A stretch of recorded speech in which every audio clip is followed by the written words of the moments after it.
हम सब विश्वासियों के लिए परमेश्वर के वचन में एक फ्रेज इस्तेमाल किया गया है और वो है एक दूसरे के लिए। जी हाँ, एक दूसरे के लिए। और जैसे कि आप डायग्राम में देख रहे हैं कि चारों तरफ लोग खड़े हुए हैं हाथ से हाथ बांध करके, और बीच में आप हैं। और वो कोई भी हो सकता, मैं, आप या जो कोई भी दूसरा विश्वासी। और हमारा कर्तव्य, हमारी रिस्पॉन्सिबिलिटी, हमारी जिम्मेदारी क्या होती है, इसी के बारे में आज मैं आपके सामने परमेश्वर के वचन में से कुछ बातों को रखने की कोशिश करूंगा कि हम एक दूसरे के लिए कैसे आशीष का कारण, बढ़ोतरी का कारण, मसीह उन्नति का कारण बन सकते हैं। सो आइए हम देखेंगे एक दूसरे के लिए, जैसा कि हमारा आज का शीर्षक कहलाता है। पहली बात हम देखते हैं, प्रभु यीशु मसीह ने खुद कहा कि हमें कैसे एक दूसरे के लिए हमारी भावना, हमारी इच्छा, हमारे सोच विचार कैसे होने चाहिए। पहला है यूहन्ना रचित सुसमाचार उसका 13 अध्याय, यूहन्ना उसका 13 अध्याय और उसका 34 पद मैं आपके लिए पढ़ूंगा। 13 अध्याय 34 पद। यहाँ पर प्रभु यीशु मसीह कहते हैं आपके लिए और मेरे लिए, मैं तुम्हें एक नई आज्ञा देता हूँ। और नई आज्ञा क्या है? कि एक दूसरे से प्रेम रखो। जैसा मैंने तुमसे प्रेम किया वैसा ही तुम भी एक दूसरे से प्रेम रखो। यदि आपस में प्रेम रखोगे तो इसी से सब जानेंगे कि तुम मेरे चेले हो। सो पहला जो हमारा रिस्पॉन्सिबिलिटी है, हमारी जिम्मेदारी है, वो है कि हम एक विश्वासी दूसरे विश्वासी के साथ अगापे प्रेम, बलिदान वाला प्रेम हम एक दूसरे के साथ रखें। और वही परमेश्वर का ईश्वरत्व का जो प्रेम है एक दूसरे के प्रति होना चाहिए। अब प्रभु यीशु मसीह ने क्या किया? अपने आप को हमारे लिए दे दिया। ये उसका बलिदान वाला प्रेम है जिसे हम कहते हैं अगापे लव, अगापे प्रेम, जो ग्रीक भाषा में लिखा रहता है। सो पहली बात हम सीखते हैं कि हम अपने विश्वासी भाई बहनों के साथ, अंकल आंटी के साथ, या बुजुर्गों के साथ, छोटे बच्चों के साथ परमेश्वर वाला प्रेम रखें। ये नई आज्ञा जो परमेश्वर आपको और मुझको देता है। आइए हम दूसरे एक दूसरे के लिए क्या भावना हम रख सकते हैं वो देखेंगे। रोमियो की पत्री उसका 12वां अध्याय, रोमियो की पत्री उसका 12वां अध्याय और उसका 10 पद। क्या लिखा हुआ है? बहुत ही इंटरेस्टिंग चीज यहाँ पर लिखी हुई है। यहाँ पर भी प्रेम का शब्द आया है, वो है भाईचारे के प्रेम से एक दूसरे पर स्नेह रखो। परस्पर आदर करने में एक दूसरे से बढ़ चलो। सिर्फ आदर नहीं करना है, लेकिन दूसरों से भी ज्यादा आदर हमें उस व्यक्ति के लिए करना है जिसको शायद हम उतना पसंद ना करें।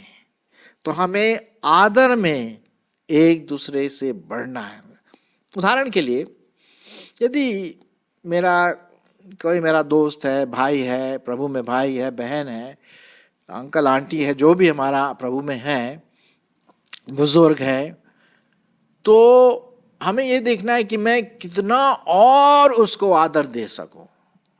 एक तरह से समझ लीजिए कि कंपटीशन हो रहा है जी, कि मैं इसको और आदर दूं, अपने स्वार्थपना के लिए नहीं, जिसे बोलते हैं ना चापलूसी और बटरिंग, वो वाला आदर नहीं। आदर का मतलब सही रूप से कितना अप्रिशिएट करते हैं, कितना उसको मूल्यवान जानते, कितना आदर देते, किस प्रकार से उसको बुलाते हैं, है ना, आवाज आपकी कैसी, ये सब आदर को प्रकट करता है ना।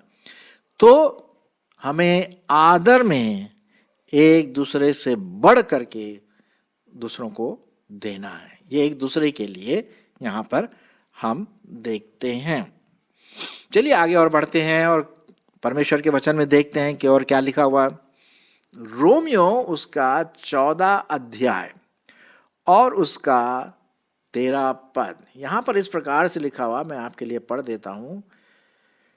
यहां पर थोड़ा सा नकारात्मक रूप से है, जो हमें एक दूसरे के लिए नहीं करना चाहिए। अभी तक तो मैंने आपको बताया क्या करना चाहिए, यहां पर लिखा है क्या नहीं करना चाहिए एक दूसरे के प्रति। 13 पद, रोमियो 14:13 पद। इसलिए आगे को हम एक दूसरे पर दोष न लगाएं, पर तुम यह ठान लो कि कोई अपने भाई के सामने ठेस या ठोकर खाने का कारण ना रखे। यहां पर परमेश्वर का वचन कहता है कि हम किसी दूसरे को दोषी ना ठहराएं, न्याय ना करें, दोष ना लगाएं। आजकल आप जानते हैं कि कभी कभी क्या होता है, गुस्से में आकर के हम एक दूसरे के ऊपर बड़ा दोष लगा लेते हैं। यार उसने ये कहा, वो ऐसा है, वो ऐसी है। नहीं, वो तो शारीरिक रूप से आता है, इसमें कोई शक की बात नहीं। कभी कभी मेरे मुंह से भी ऐसी बातें निकल जाती है जो बाद में मुझे पता पड़ता है ये तो पवित्र आत्मा को मैं दुखी कर रहा हूं।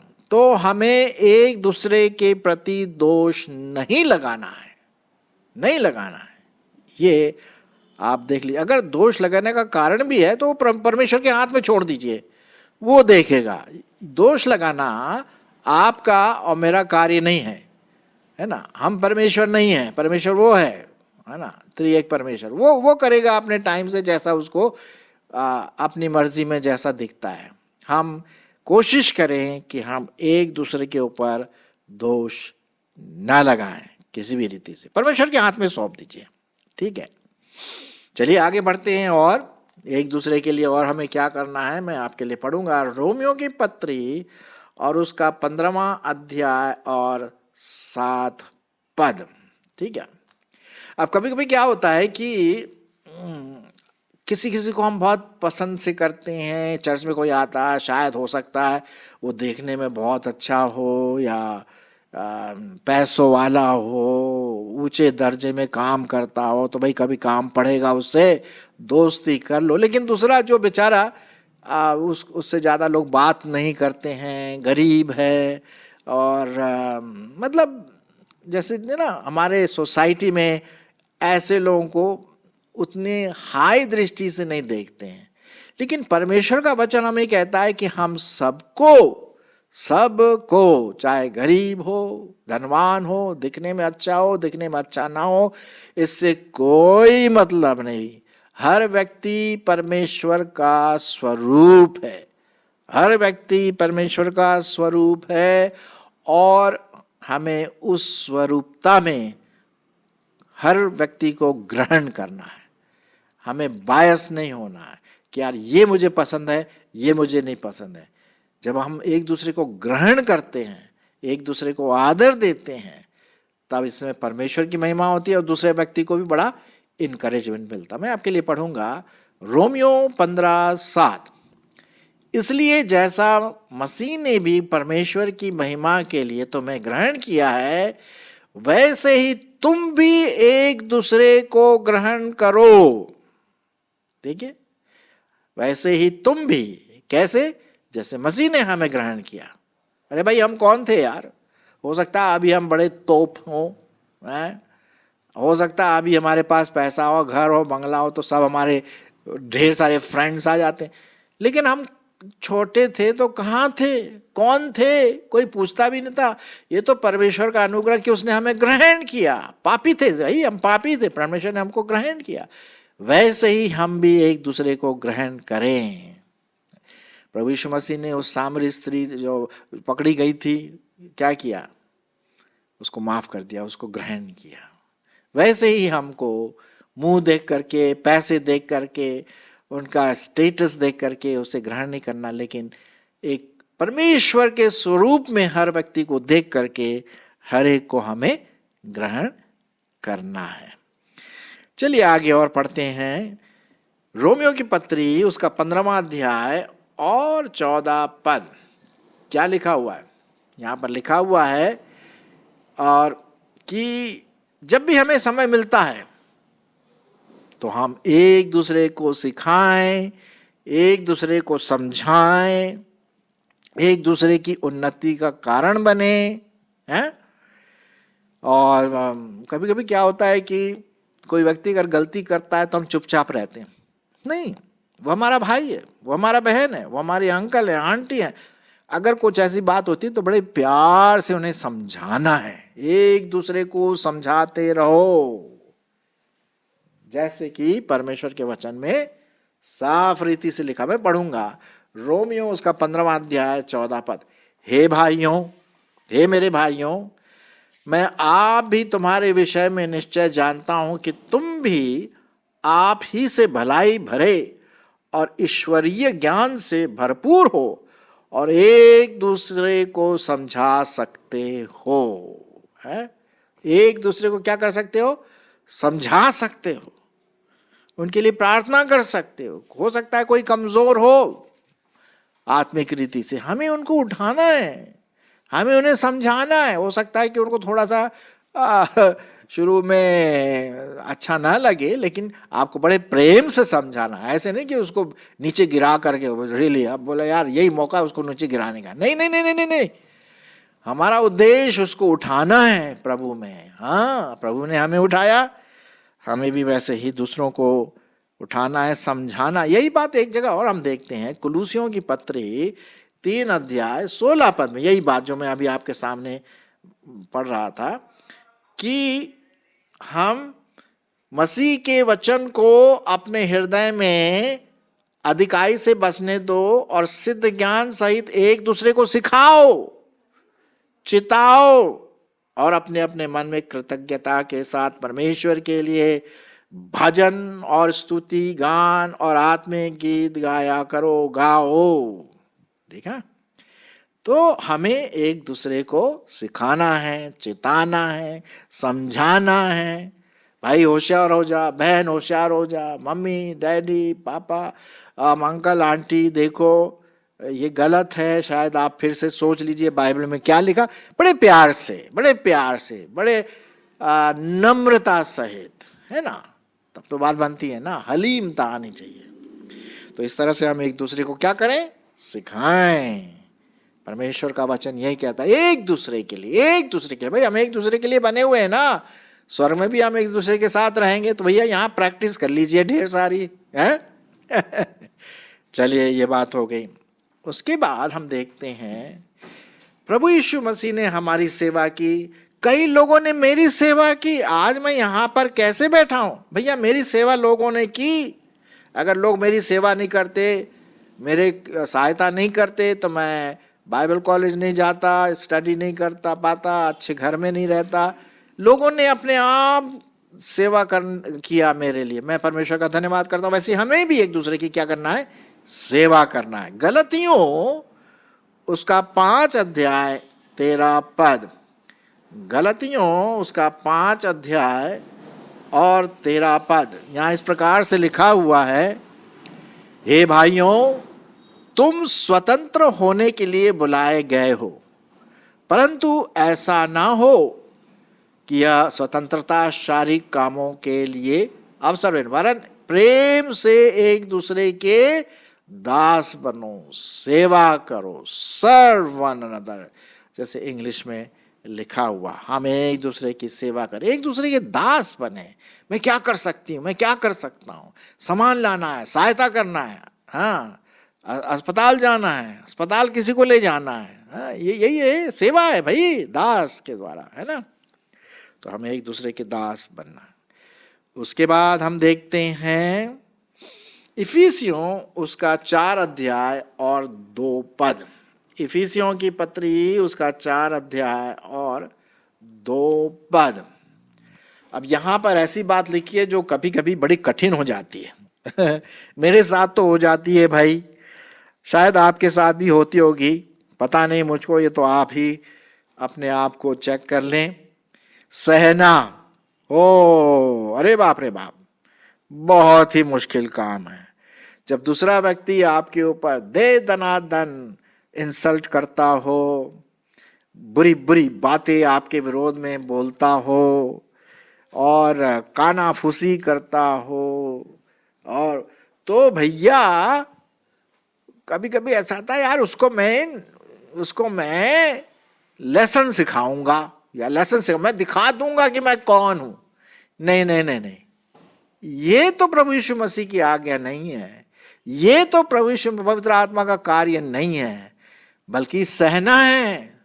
मुश्किल है, मेरे लिए कई बार कठिन हुआ, ऐसी बात नहीं, लेकिन पॉसिबल है, संभव है, हम कर सकते हैं।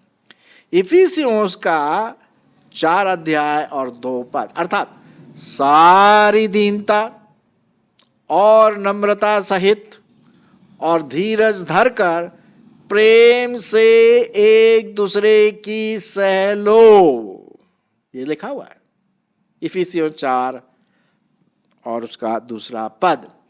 प्रेम से एक दूसरे की सह लो। सहने का मतलब भैया आग में से भी अगर गुजरना हो तो सहना है, आग तड़पन सहना है। कभी कभी मुश्किल हो जाता है, अब मुझे बोलना दिखा देता, अभी मैं बताता हूं इसको। नहीं नहीं नहीं, ऐसी बात नहीं आना चाहिए, क्योंकि हम पवित्र आत्मा के लोग हैं, जीवित परमेश्वर के लोग हैं। हाँ, डिफिकल्ट है, इसमें कोई शक की बात नहीं। अब देखिए ना, स्टील कैसे बनता है। इतनी भारी भरकम ट्रेन रेल पटरी पर चलती है, और रेल की पटरी मालूम जबरदस्त आग से होकर के गुजरती, तभी वो स्ट्रांग बनता है, तभी इतना टन, थाउजेंड्स ऑफ टन जो इंजन का भार होता है वो उस पटरी के ऊपर दौड़ती है, सह लेता है। उसी प्रकार से आपको और मुझको भी सहना है। और कभी कभी ये चीजें हमारे आत्मिक जीवन में आती है किसी कारणवश, है ना।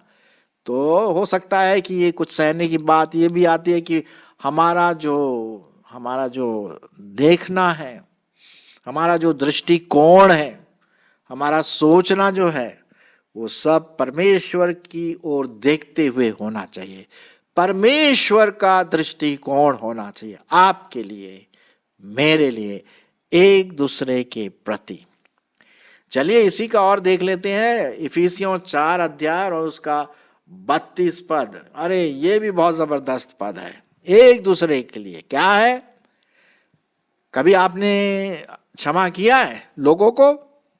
हाँ, बिल्कुल किया होगा। लेकिन कभी कभी ऐसा होता, भैया इसका जो है ना, इसने जो मेरे साथ किया उसको मैं कभी नहीं क्षमा करूंगा, कभी भूलूंगा नहीं इसने जो मेरे साथ किया। क्या ये पवित्र आत्मा की बात है? बिल्कुल भी नहीं। हमें एक दूसरे को क्षमा करना है उनके दोषों का, जो भी उन्होंने हमारे विरोध में किया, या हमें क्षमा मांगना है।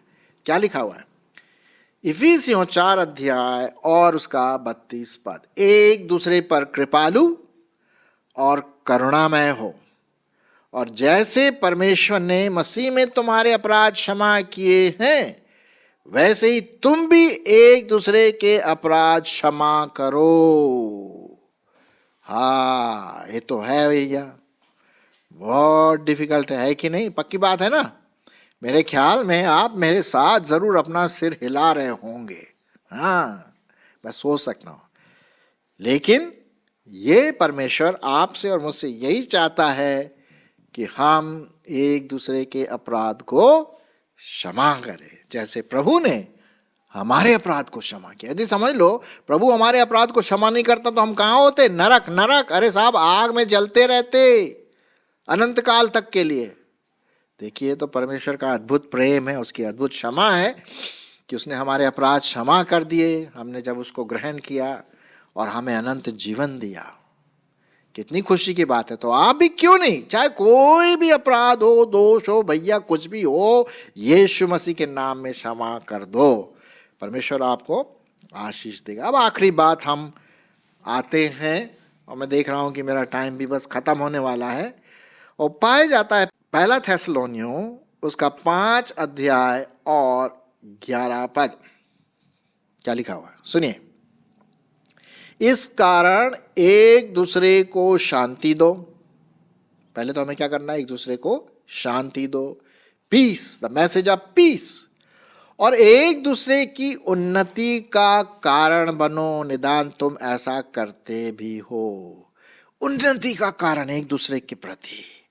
हाँ, जब लोग आपके जीवन को देखते हैं, आपके मानसिकता को देखते हैं, आपके व्यवहार को देखते हैं, आपके व्यक्तित्व को देखते हैं, आपके मसीही जीवन को देखते हैं, तो एक आशीष का कारण, उन्नति का कारण, दूसरों को बड़ा क्या बोलता है, प्रोत्साहन मिलता है। अरे उसको देखो, अरे कितना अच्छा उसका जीवन है, उससे बड़ा प्रोत्साहन मिलता है। उसका प्यार, उसकी सहनशीलता, उसके बातचीत करने का तरीका, ये क्या है, दूसरों के लिए उन्नति का कारण बने, दूसरों को गिराने का कारण नहीं। चुगलखोरी और कानाफूसी और ये सब, ये गिराने का कारण होता। हमें बनाना है, एक दूसरे को प्रभु यीशु मसीह में बनाना है। जी हाँ, तो हम एक दूसरे को क्या करें, बनाएं, एक दूसरे के लिए प्रार्थना करें, एक दूसरे की सहायता करें, उन्नति का कारण हम बन जाएं। परमेश्वर का वचन यही कहता है। सो मेरे प्रियो, आज हमने देखा कि कैसे आप और मैं एक दूसरे के लिए प्रेम का कारण बन सकते, आदर दे सकते, एक दूसरे का जो दोष है नहीं लगाना है, एक दूसरे को ग्रहण करे, एक दूसरे को सिखाए, एक दूसरे की सेवा करे, एक दूसरे की सह ले, एक दूसरे को क्षमा करे और एक दूसरे को प्रभु में मजबूत काउंसलिंग के द्वारा, प्रार्थना के द्वारा करते रहें। आमीन।